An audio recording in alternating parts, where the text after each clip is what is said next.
Hello students, this is Mr. Gray talking. I'm going to talk to you today about Google Earth and how you can use it to answer questions about many features of the Earth. We're going to talk about scale, the importance of different scales and what we can see at different scales, what we can observe, and qualitative and quantitative analysis. Let's just start the program here, and we'll do some of the fun stuff first. This is a free download. If you don't already have it on your computer at home, get it as soon as you can. And if you don't have a computer, go to the library, and most computers in the libraries will have Google Earth. But first of all, let's just look at this. This is the planet. I can click and drag, and I can spin this planet around. And I have layers of data over here on the side that I can turn off and on. Right now I have borders and labels turned on. Turn that off, turn it back on. And when we're talking about scale, let's imagine that we're out at this distance. We are interested in the international boundaries. So that's the only thing that shows up at this point. As we zoom in, state boundaries appear. Let's turn on the roads layer. We don't see any roads at this point because at this scale, roads are going to sort of clutter up our map, and we're looking at almost an entire continent here. So roads are a little small, too small of a feature to be really important here. When we zoom in, the first roads that appear are the main highways, or what we call primary roads. And we get closer, we might see some secondary roads appear. The names of the towns pop up because we have borders and labels. So these labels of these towns turn up. We come in a little closer. Let's look into Arkansas here. The county boundaries appear. So at this scale, we like to see county boundaries. They help us orient ourselves to know where we are. If we go in a little further, maybe the names of the counties will come up. Yeah, here's some names of counties: Dallas, Cleveland.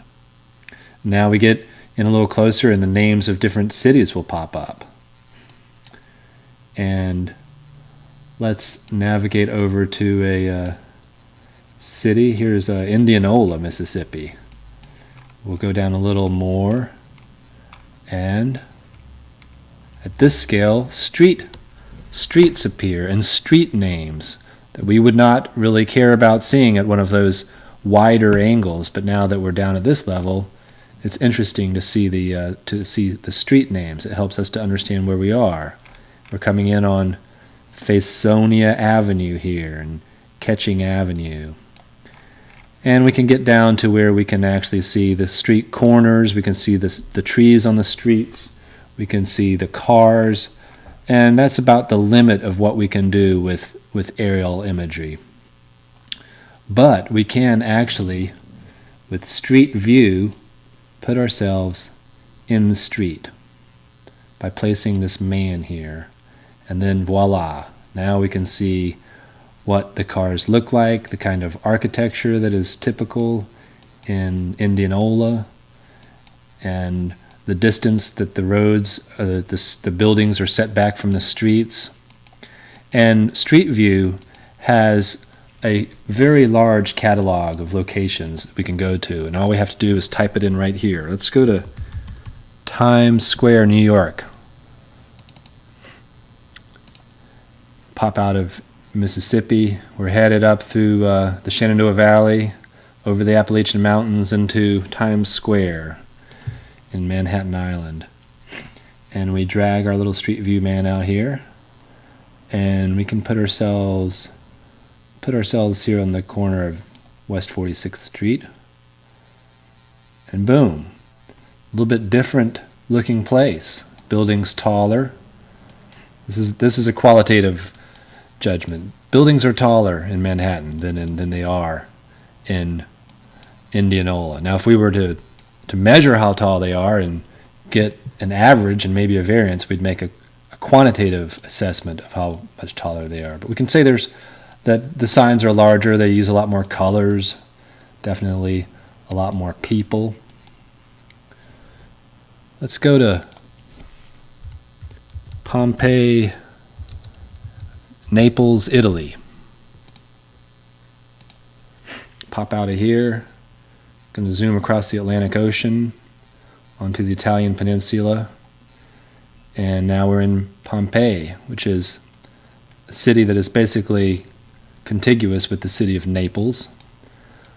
Pompeii and Naples, here's Naples, have been built up around this volcano, Mount Vesuvius. You may have heard about this. Here's the old caldera, the ancient prehistoric edge of when it blew, and then here's a cinder cone.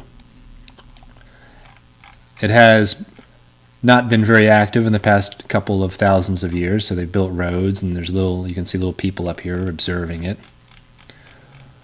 But about 2,000 years ago, it exploded and buried the city of Pompeii right over here. So if we zoom in on this, we might see a bunch of what looks like houses. They don't have any roofs on them.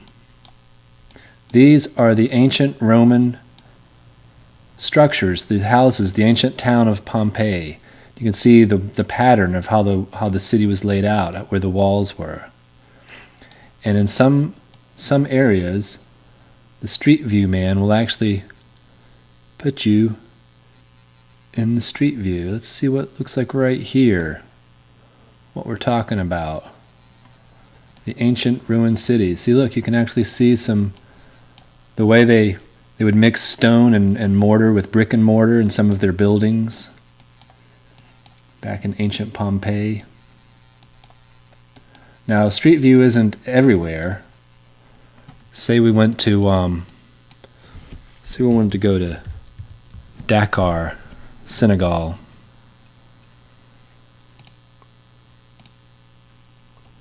Pop over to Africa. This is a very interesting town on this peninsula on the west coast of Africa that pokes out into the Atlantic Ocean. But if we drag our guy over here, we find there's no street view here. In fact, when we set him down, we just get this ground level view. It's the same map that Google uses as their surface map, but it is not a photograph that was taken by the Google Street View car, which incidentally looks like this. It's got a camera on top with 9 eyes and a computer algorithm that stitches those 9 photographs together into one seamless panoramic image. But in Africa, there is Google Street View in Lesotho. Lesotho is a country in southern Africa, just north of South Africa. And we'll see here, it's got some nice looking mountains. If we pull our guy out here, put him along this mountain road, let's see what we might see.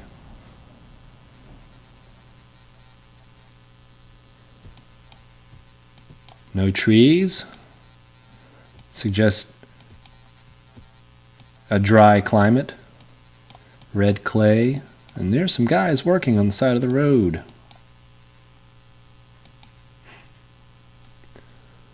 Could go to Asia. How about Nagasaki, Japan? Crossing the Indian Ocean.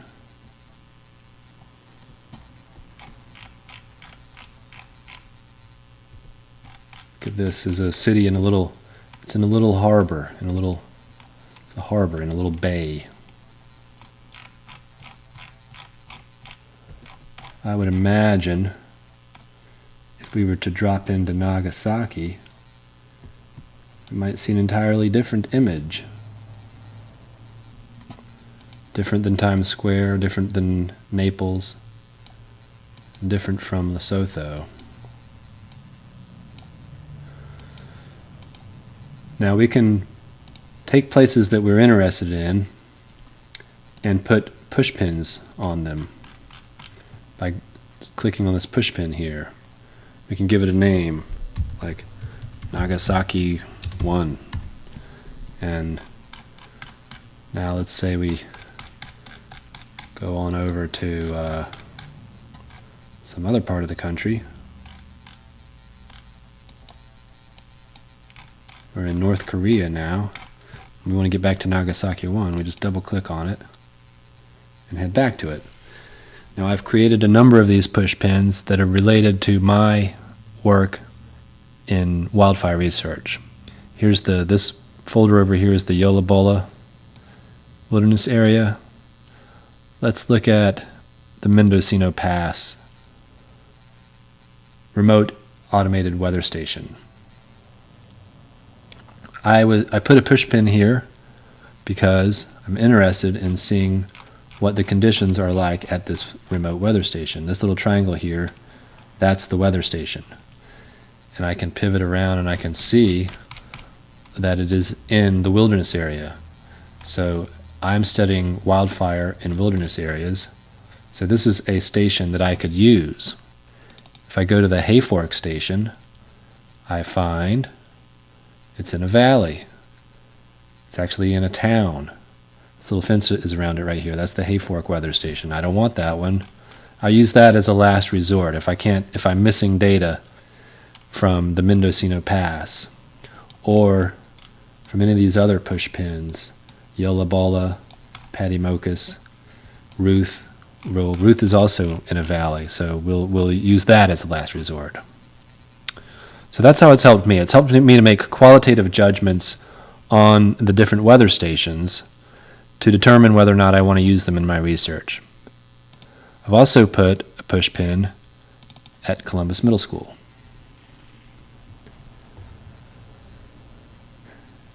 Another thing I want you to notice about Google Earth is it has a timeline here. You can turn it on. We can go back in time to 2010 when the school was under construction, or to 2007 when the school was forest. Going back to the 2013, you see we also have a date down here. We know exactly when this image was taken, on January 17th, 2013. We also have a measuring tool we are going to use right here. We can use this tool to measure the features on the land. Nautical miles, we can select a unit. We can select yards, we can select feet. Let's do feet for today. Let's do this sidewalk. 6.3 feet. Let's do the width of the building.